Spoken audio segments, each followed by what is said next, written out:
Mirëmëngjes sërish dhe pas kaq kohësh edhe pas kaq kërkesash, kolonel Dritan Demiraj ka ardhur në studio. Mirëmëngjes i dashur, mirë se erdhe. Mirëmëngjes, është kënaqësi. Nuk e kemi më atë lidhjen që besoj ta kemi në të ardhmen, prapë. Patjetër. Megjithëse duke i mundimshme, është kjo më e mundimshme sepse atëherë ishte shumë i kthjellët, ndërsa tani ju desh një kafe për të bërë po aq i kthjellë. Patjetër. Se është zgjimi në mëngjes, u mësove me jet lag-ën. Po, patjetër. Ke ardhur vetëm apo me familje? Me familje. Me siguri ke përshtypjet më të mira për Shqipërinë. Që me zor po pret ikësh. Jo, është kënaqësi, përshtypjet më të mira pa diskutim.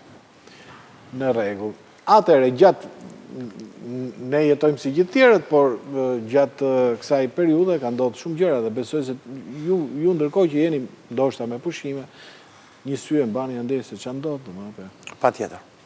Çdo ditë. Bisedime dje mund të quhen dështim ato në Stamboll? Nuk besoj se mund të ketë rezultat gjatë këtyre negociatave, për shkak se sulmi para 2 ditëve ka qenë një nga sulmet më të rëndësishme ose më të fuqishme, e cila ka konsekuenca strategjike për sa i përket triadës nukleare, pasi goditja e avionëve strategjik, të cilët kanë mision goditjen ose përdorimin e forcë e armëve bërthamore nga ajri, si që janë 3 llojet avionëve kryesor që ka Tu-22 M3, 95 dhe 160, janë një goditje e madhe për aftësitë dhe kapacitetet e Federatës Ruse për goditje bërthamore në një konflikt mundshëm me, le të themi, me Shtetet e Bashkuara të Amerikës, se me të tjerët nuk i diskuton fare.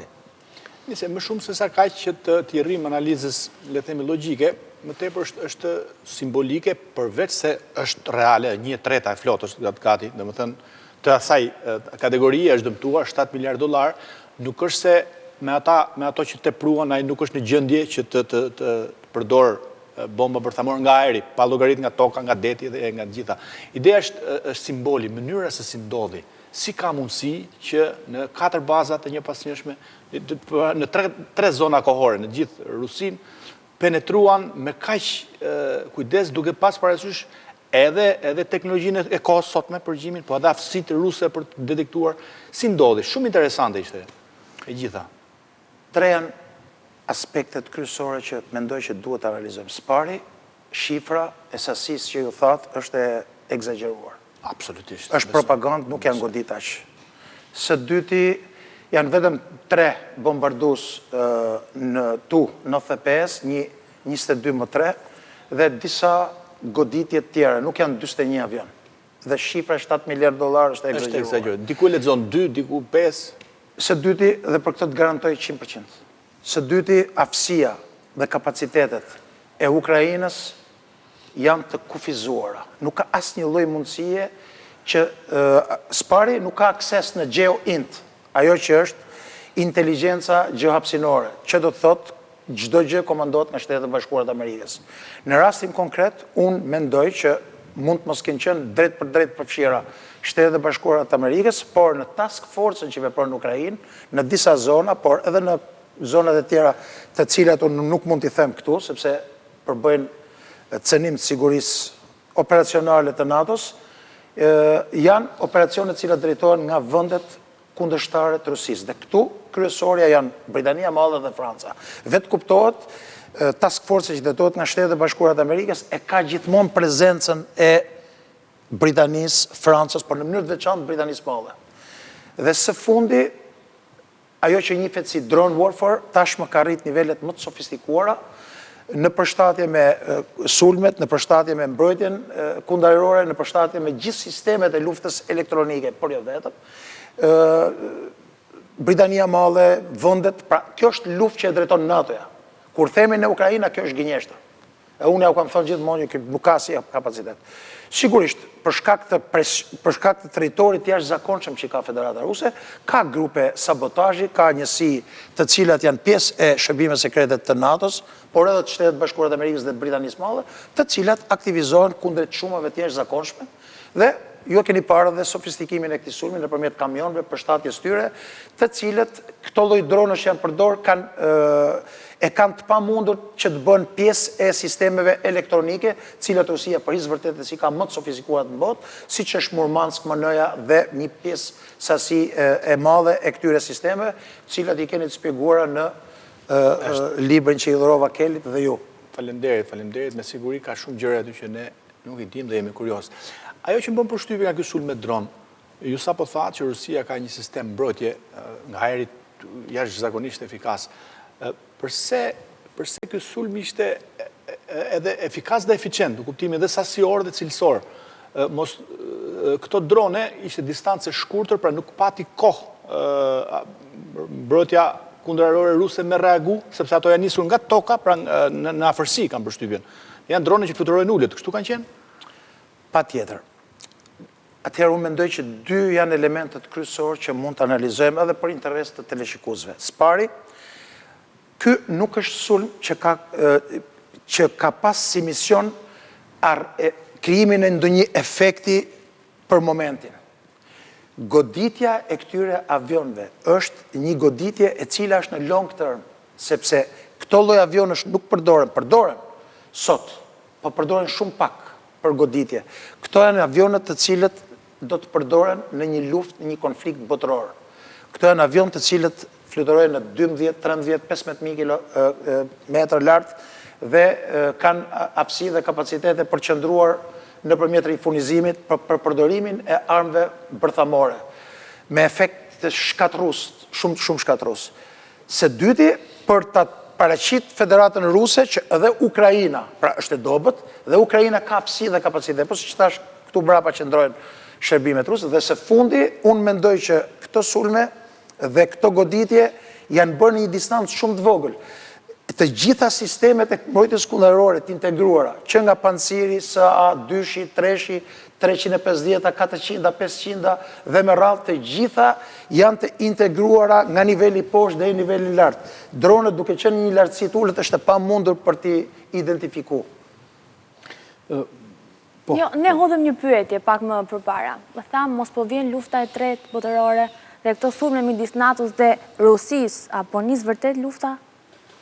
Unë besoj që Federata Ruse dhe NATO, duke përjashtu Shtetet e Bashkuara të Amerikës, nuk kanë qenë asnjëherë më afër se sa një konflikti. Dhe këtë e kemi parë qartë edhe nga retorika e kryeministrit Starmer, dje par dje e presidentit Macron dhe në mënyrë të veçantë e kancelarit Merz, të cilët po përgatiten për këtë konflikt. Dhe ky konflikt mendohet sipas analizave më të lartë në Washington që mund të ndodhi edhe gjatë fundit këtij viti ose vitit që vjen. Dhe pikërisht për këtë arsye, presidenti Trump po përpiqet që të krijojë kushtet për të negociuar në mënyrë që të përfundojë ky konflikt. Por të mos harrojmë që është e pamundur, unë mendoj që do të jetë e pamundur që kësaj radhe Perëndimi ta mashtrojë Putinin ashtu siç e mashtroi në 90-ën, 91-shin, edhe gjatë zgjerimit të NATO-s, gjatë 7 zgjerimeve, pra samiteve të ndryshme, për gjatë këtyre 30 plus vite. Kjo do të thotë që tashmë Putini është i ndërgjegjshëm që nëse Amerika dhe NATO dhe Europa janë të ndarë, Europa nuk është aq e zonja sa për një kohë të shkurtër t'i bëj ballë deterencës, themi në këtë rast. Unë personalisht mendoj që ai Europa nuk e ka në diskutim fare. E them me dhimbje, e them me shumë mungesë dëshire këta, por gjithë fuqia edhe gjithë aftësia e strukturave të mbrojtjes apo të sulmit përqendrohet mbi fuqinë amerikane. Ky projekti SAFE, a thua për sa vite do ky që të bëhet aktiv dhe çfarë angazhimi do? Se Danimarka thotë unë jap deri në 5%, ndoshta nga që është e vogël. Anglia ka probleme me shifrën, 2.5% duket shumë. Po të shikosh se çfarë ka prodhu Federata Ruse, që është 17 raunde sanksionesh. Në një luftë që ka humbur miliarda, do në qindra miliard deri tani. Humbje kapacitetesh, rreth 4.000 tanke dhe një sasi shumë të madhe të aviacionit, qoftë taktik strategjik, por edhe të avionëve të luftës elektronike, AWACS e kështu me radhë. Përsëri, vetëm në vitin 2024 ka prodhu 4.000 tanke, që gjithë NATO-ja bashk nuk ka aftësi që t'i prodhoj. Së dyti, janë 5.000-6.000 tanke që janë djek të NATO-s, që janë dërguar në Ukrainë, dhe që janë djek. Për shembull, 2 Storm Shadow u përdorën dje për të godit 2 baza strategjike dhe të dyja u azgjësuan në ajër. Ajo që vlen për të theksu gjatë këtij operacionit kaluar është një mision krejt i ndryshëm nga ajo që ka ndodhur gjatë 3 viteve në vazhdim. Goditja e bazës në Murmansk, që është në Gadishullin sipër në veri të ka pas për qëllim edhe goditjen e nëndeceve bërthamore. Ajo është baza më e rëndësishme nga ku Federata Ruse ka aftësi për të shpalos fuqi globale. Aty ndodhen gjithë nëndecet bërthamore dhe për hisë vërtetës nëndecet bërthamore ruse, në bërthamore ruse dhe amerikane janë më të fuqishme të botë. Dhe mjafton vetëm përdorimi 3-4 nëndeceve për të shkatërruar shtetet tëra. Tani, unë e kuptoj dhe anën e propagandës, sepse një luftë shoqërohet gjithmonë me propagandë. Domethënë kjo ka ndodhur paktën që nga lufta e madhe, edhe vazhdon me luftën e dytë botërore me radhë. Gjithsesi, dje Zelenski ka thënë një gjë shumë interesante, thotë baza e operacionit ton ishte ngjitur me selin e shërbimit sekret rus. Është një lloj sfide dhe duket sikur në pikpamjen mediatike Putini është shfaqur i rënuar. Aq më tepër që ai mblodhi Këshillin e Sigurisë e kështu me radhë. Pa diskutim që ky sulm me këto përmasa, me këto konsekvenca dhe me këto dëme në kohë gjatë që do kenë efektet e veta, është një goditje për Putinin. Por të mos harrojmë që Ukraina është në një situatë të tmerrshme ushtarake. Do me thënë, vetëm javën e kaluar ka humbur rreth 9.500 ushtarë. Në rast se 9.500 ushtarë e vrarë, minimalisht shoqëruar me dorëheqje generali të rëndësishëm kam përshtypjen. Po, ajo ishte vetëm goditja e forcave speciale. Po, për këto 12 të vrarë dhe janë 60 plagosur goditja e fundit. Aty në të sulm janë vrarë një pjesë e instruktorëve të forcave speciale të NATO-s, që unë nuk du t'i përmend emrat, sepse duket sikur bëjmë propagandë. Jo, edhe ne nuk është se njohim, nuk ndryshon shumë, po që kjo është lajm. Prandaj janë tërbuar francezët, gjermanët dhe britanikët. Sa rol ka Amerika në NATO në këtë moment? Është vështirë për ta thënë, po besoj që edhe këshilltari ose përfaqësuesi i presidentit Trump dje deklaroi që kjo është një luftë proxy që NATO-ja e bën nëpërmjet Ukrainës. Pra e deklaruar drejt për drejt nga personi cilin presidenti Trump e ka urdhëruar për të negociuar midis Federatës Ruse dhe Ukrainës.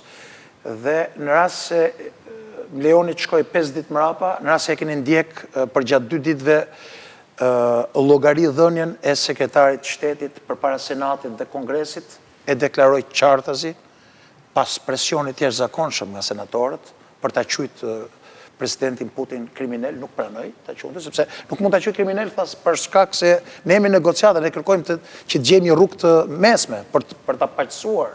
Por tha, e kuptoni, tha, që ne nuk kemi fuqi, tha, që t'i luftojmë të dyja.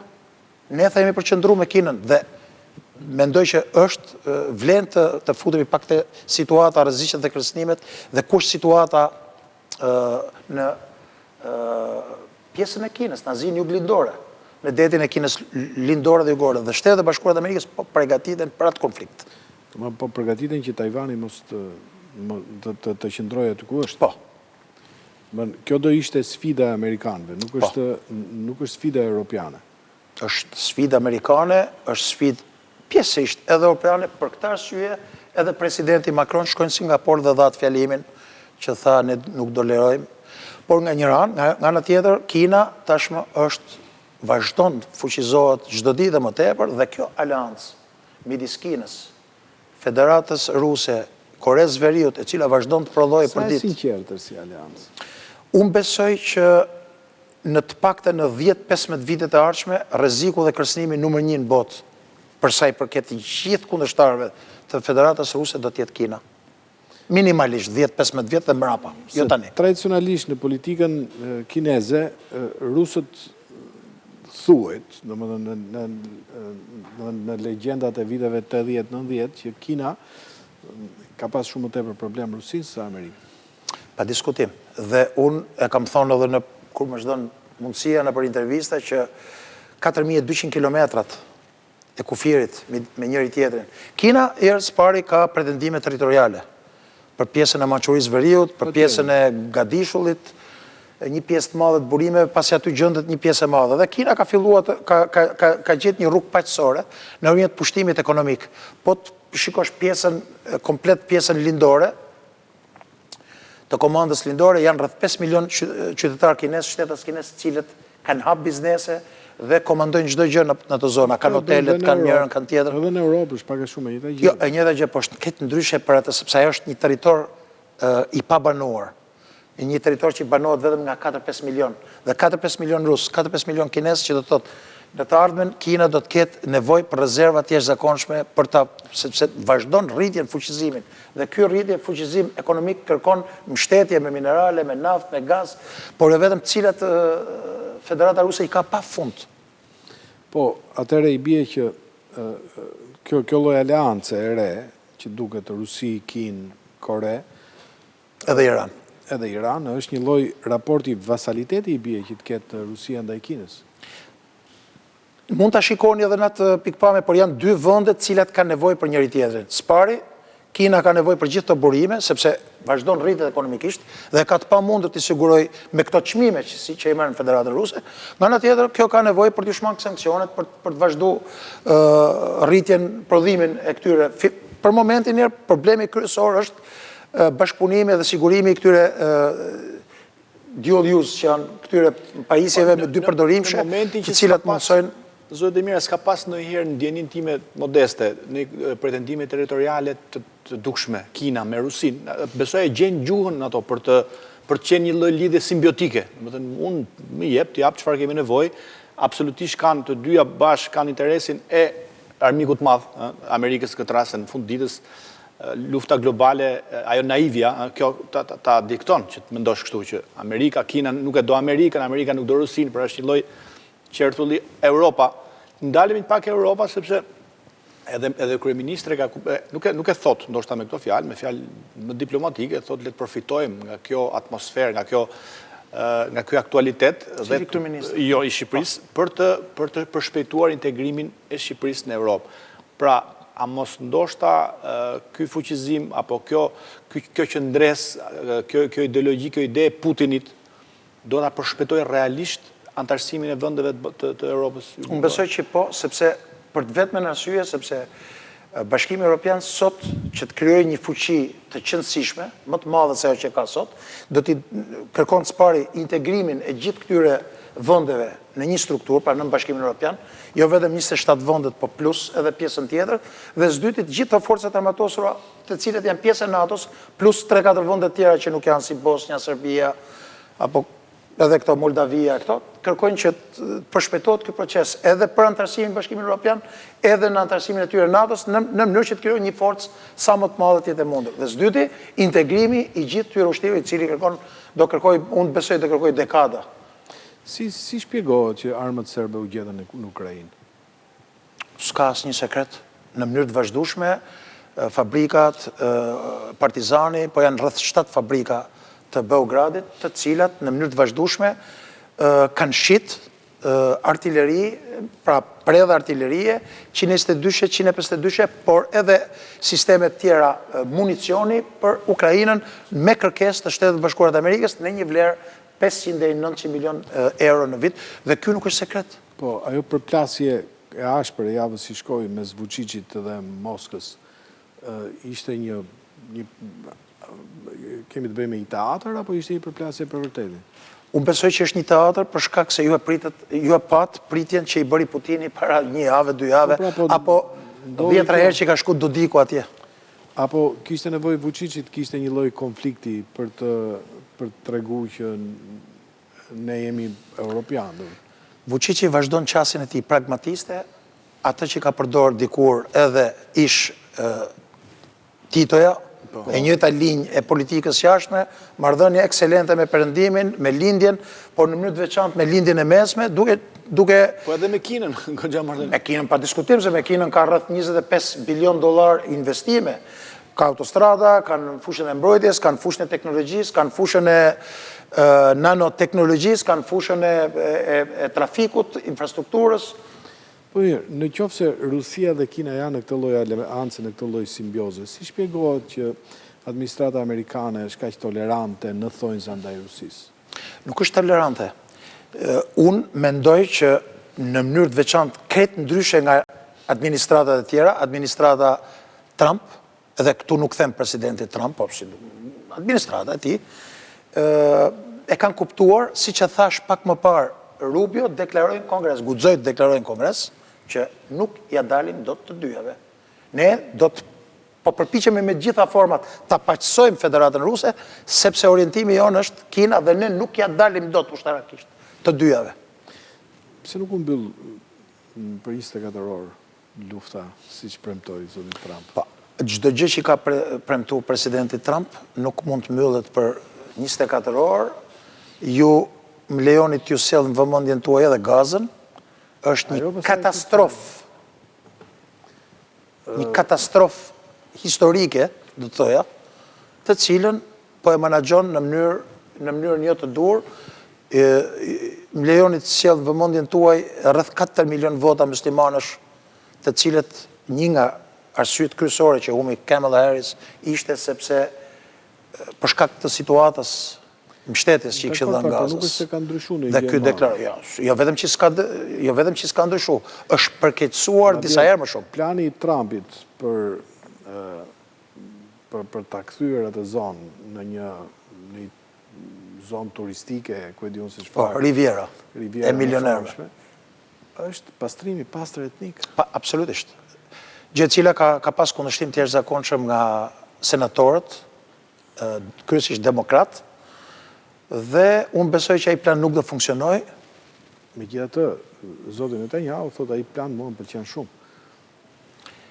Netanyahu është në zbatimin e doktrinës clean break e 96-ës, që nënkupton zgjerimin e tij në veri, në lindje, në jug, marrjen e kontrollit të Gazës, bregut perëndimor, spastrimin etnik, zgjerimin në kufit në veri dhe në verilindje deri në Damask, marrjen e veriut të jugut Libanit, pra zgjerimeve deri në lumin Litani, pastaj edhe marrjen e kontrollit të një pjesë pra krijimit Izraelit madh dhe po dhe mos harrojmë edhe kanalin Ben Gurion, që ata duan të anashkalojnë Suezin, edhe ai është projekt besoj. Patjetër. Po kanali Ben Gurion ju keni parë se çfarë bëjnë Huthit. Një aktor jo shtetror, ku Shtetet e Bashkuara të Amerikës quan një pjesë të rëndësishme të flotës 6 dhe shpenzun $7 miliard dhe u tërhoqën. Vlen theksohet që aktor jo shtetror sot kanë aftësi dhe kapacitete për të përballë me superfuqi. A ka dhe shans që në Gaza të vendoset paktën komunikimi, të fillojnë bisedimet, sepse gjitha trojezat kanë dështu, domethënë shumë refraktari janë dhe ata të Hamasit. Jo, unë nuk besoj që janë Hamasi ka qenë i gatshëm për të ulë bisedime, për t'i dorëzuar gjithë pengjet, por në raport të gjitha kërkesa për largimit të gjithë trupave izraelite nga territori i Gazës. Tashmë, këtë që po them unë, pa e thot kryeministi Starmer, aleatët më të ngushtë Netanyahut, një pjesë e madhe Senatit Kongres dhe një pjesë e madhe akademikëve hebrej në Shtetet e Bashkuara të Amerikës. Në rast se do të flisnim unë dhe ju, do të thonin jeni antisemit. Tashmë është gjithë bota që po flet kundër tyre. Dhe ai që kërkon paqe dhe po përdor gjitha format antiligjore, duke shkel gjitha konventat ndërkombëtare, ligjet ndërkombëtare, është Netanyahu. Për të vetmen arsye sepse e vetmja, objektivi i tij vetëm është qëndrimi në pushtet. Gjithë kjo, ai nuk është i izoluar. Ka fillu tashmë izolimi i tij.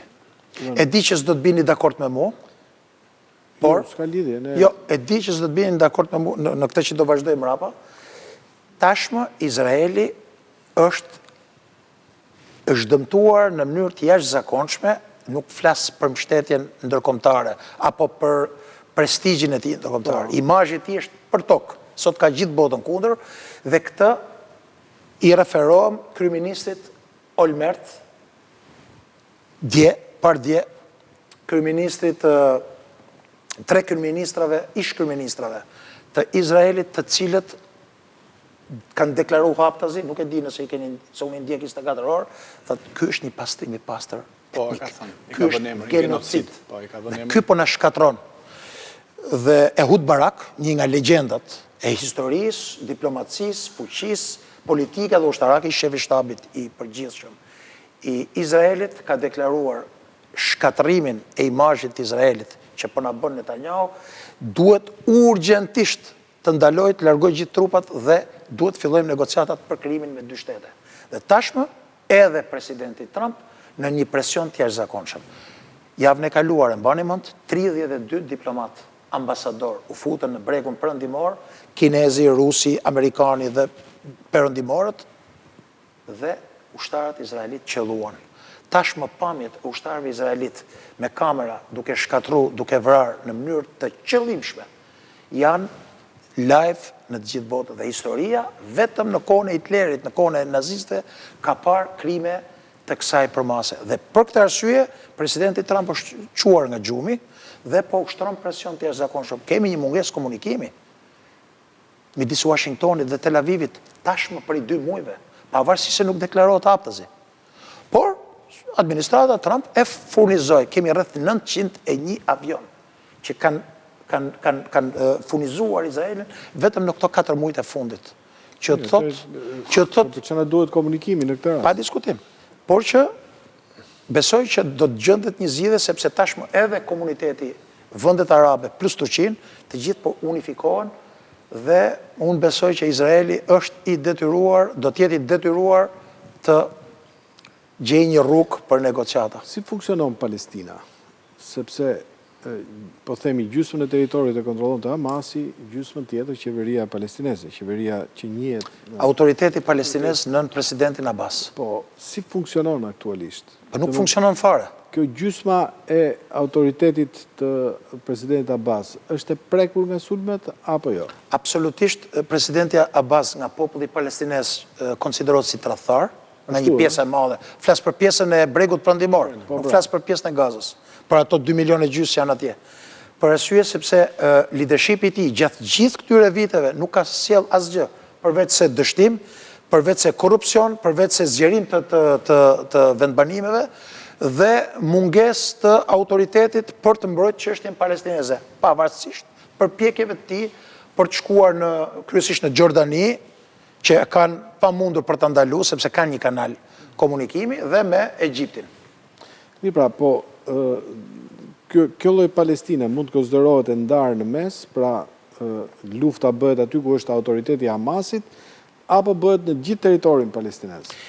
Edhe në Tulkarem, edhe në Gjenin, edhe në të gjitha Hebron, por jo vetëm, në të gjitha këto Jeruzalemin lindor, një pjesë e madhe e strukturave të Gjihadit Islamik Palestinez, komandës përgjithshme të Përshërimit e Palestinës, Hamasit, por jo vetëm, kanë pas fuqi dhe struktura dhe celula të konsiderueshme për të ushtruar presion ose për të organizuar operacione në mungesë të forcave të sigurisë të autoritetit palestinez. Që do të thotë, pavarësisht se kryesisht struktura politike dhe ushtarake e Hamasit dhe Gjihadit Islamik Palestinez ka qenë e vendosur në Gaza, ka pas edhe një fuqi të konsiderueshme për të ushtruar fuqi në bregun perëndimor dhe në pjesën lindore të Sirisë dhe në pjesën jugore të Libanit, në koordinim me gjithë aktorët dhe grupet e tjera. A ka gjasa që Palestina nesër pas nesër trajtohet me status të ndërmjetëm, siç ndodhi në fillim me Kosovën. Në një parantezë, Palestina, domethënë Arafati në atë kohë, ka qenë totalisht kundër pavarësisë Kosovës dhe ka qenë një nga aleatët e Slobodan Miloševićit, në pikpamje politike. Por a ka sot në mënyrë paradoksale në gjeopolitik Palestina të ketë pak a shumë një status të ndërmjetëm siç pati Kosova me paketën Ahtisari? Edhe mundet dhe një lëvizje e tillë duket se po vihet në lëvizje, kryesisht nga Norvegjia, nga Irlanda, por edhe Spanja, që është një aktor shumë i rëndësishëm në krimin e dy shteteve dhe tashmë po i bashkohet dhe Britania e Madhe dhe Franca. Spanja, pse është me zde? Për arsye, ndoshta, por unë besoj që Franca, Britania e Madhe, por edhe administrata amerikane tashmë janë të diskredituar, unë mendoj unë, janë të diskredituar për shkak se teoria e zbatimit ligjeve ndërkombëtare, rule of law, demokracisë, freedom of speech, e gjitha këto kanë rënë poshtë për arsye se qeveria Netanyahu tashmë vazhdon në mënyrë qartazi me paratë e perëndimit dhe me armët e perëndimit të ushtrojë genocid në shkelje të gjithë ligjeve ndërkombëtare dhe pavarësisht justifikimeve të vazhdueshme që bën qoftë ministri i mbrojtjes i Izraelit, Israel Katz, edhe ministri i jashtëm, edhe kryeministri Netanyahu, qartazi, një pjesë e madhe e qeverisë janë persona të cilët kanë pas problematika, kanë qenë pjesë e grupeve terroriste, siç janë Ben Gviri, Smotriqi, të cilët qartazi deklarojnë qëllimin e tyre. Pastrim etnik, largim me forcë, përdorimi i urisë si armë, të cilat e kanë shkatruar relativën e perëndimit. Flasin vetëm për 3-4 veta, dhe bëjnë shumë mirë që flasin për vrasjet dhe krimet e Putinit, por nga ana tjetër aty po bëhet nami është 100-200 herë më lart. Po pra, kush janë headlines, domethënë kush janë prioritetet në lajme, flitet më parë për konfliktin në Ukrainë-Rusi apo për sflitet fare për Palestinën. Sflitet për genocid, sflitet fare për shkak se një pjesë e madhe e mediave kryesore, siç janë CNN-i, BBC-ja, Emerald, gjithë këto lajmet dhe televizionet kryesore në Shtetet Bashkuara të Amerikës, gjitha drejtohen nga lobi hebre, cilët janë të lidhur me AIPAC-un, cilët kanë ushtrojnë një presion të jashtëzakonshëm në ligjzbatuesit amerikan, në të dyja, bipartizan, në të dyja partitë, dhe të cilët në mënyrë të vazhdueshme të unifikuar mbështesin. Megjithatë, mua më duket sikur flitet pak edhe për pengjet. Po flitet për pengjet, po flitet për qëllimin e shkatrimit të Hamasit. Flitet sepse ka një protest që nuk mbaron. Ka një vit e ca protest, njerëzit janë në rrugë, gjithsesi. Pikërisht, kjo qasje e Netanyahut nuk ka shkatruar Izraelin vetëm nga ana ekonomike, nga ana imazhit, pra diplomatike, edhe ushtarake, por ka shkatruar në mënyrë të veçantë, ka krijuar division midis brenda popullsisë, ku një pjesë e madhe i pat pardje në Tel Aviv, një pjesë e madhe e qytetarëve izraelit me pankarta stop genocidin Gaza. Nuk ka ndodhur ndonjëherë. Pra edhe vetë popullsia e Izraelit tashmë është e ndarë. Një pjesë e madhe, Izraeli ka humbje të jashtëzakonshme ushtarake. Ju mendoni se aksi i rezistencës është shkatruar, pa diskutim që është dëmtu. Por unë ju ftoj që ta lexoni librin që ju solla për aksin e rezistencës, që të kuptoni se sa është dëmtuar deri në ditën e sotme dhe atyre në presionin amerikan, ju dini që edhe Hezbollah nuk ka lëshuar më asnjë raket. Dhe krijohet ajo përshtypja sikur Hezbollah është shkatruar. Por zgjedhjet në Liban javën e kaluar tregojnë të kundërtën. Izraeli ka marrë votë, Hezbollah ka marrë vota në zgjedhjet e javës kaluar më shumë se asnjëherë në historinë. Që thotë mbështetja e atij popull është e madhe, pavarësisht presidentit që është kundër dhe kryeministrit. Si zgjidhet kjo histori? Vetëm me krijimin e shtetit Palestinës. Që ata nuk e pranojnë në mënyrë kategorike. Do ta pranojnë, s'kan shanse. Po do ta pranojnë si, mbasi të vrasin gjithë. Do ta pranojnë. Po edhe gjeografikisht është çike vështirë, Gaza veç, Izrael, bregu i Jordanis, i lumit Jordan. Bota nuk po ndryshon, ka ndryshuar. Balancat politike, ushtarake, ekonomike, po ndryshojnë me një shpejtësi të frikshme, që të thotë, pavarësisht mbështetjes pa limit, pa fund, që Shtetet e Bashkuara të Amerikës po i bëjnë Izraelit, për cilët po marrë një kosto të jashtëzakonshme, do ta detyrojnë që të gjenë një formë për një zgjidhje për krijimin me dy shtete. Unë jam besim plot për këtë dhe sigurisht baza duhet të jetë siguria e Izraelit, por edhe në deklaratën e djeshme, edhe të javës kaluar të gjithë vendeve arabe plus Turqinë dhe Iranin, të gjithë bin dakord, duke përfshirë në rastin konkret Iranin, që siguria e Izraelit ne marrim përsipër. Të sigurojmë Izraeli mos goditet me kusht të krijimit të shtetit Palestinës me kryeqytet, pra në kufit e 67-s me kryeqytet Jeruzalemin lindor. Dhe kjo do të ndodhi do apo s'do me Netanyahu. Kolonel, falenderojmë shumë. Ishte kënaqësi. Faleminderit. Nuk lam as një minutë kohë për bërë pyetje private. 10 sekonda, u shua kjo vatra e Kashmirit, Pakistanin di se s'po flitet më fare, s'po dëgjojmë atë. Shuja. Ajo është një vatër e cila pa diskutim që do të vazhdoj, përsa kohë që midis dy çështja e Kashmirit është një çështje e jashtëzakonshme, të cilën e konsideron vit kuqe Pakistani, për shkak se një pjesë e madhe e burimeve ujore dhe energjetike vjen nga për kësaj, për cilën Pakistani e ka çështje mbijetese, popullsia 243 milion. Dhe lëvizjet e fundit midis blerjet e avionëve Jet-35, futja atyre në pjesën e gjeneratës 5 të Kanit me Turqinë, mbështetja ushtarake e fshet e Shtetet Bashkuara të Amerikës ndaj Pakistanit, dërgimi i disa strukturave armëve strategjike nga ana Turqisë në Pakistan, të gjitha këto po shkojnë drejt fuqizimit të Pakistanit, që do të thotë që pavarësisht këtij konflikti të shkurtër, ajo është një vatër e ndezur e cila nuk do të pushoj asnjëherë përsa kohë që Pakistani do të arrijë objektivin e tij për marrjen e kontrollit të Kashmirit. Dhe Çamuz dhe Kashmirit. Dhe fund fare, këtë mund ta thuash thjesht me po dhe jo. Atë ka qellu gjatë kësaj periudhe për qëllime studimore të shkosh në zonat e konfliktit? Jo, këto kohët e fundit jo. Okej. Kaq kisha. Faleminderit edhe një herë kolonel. Ishte kënaqësi. Të urojmë gjithë mirat.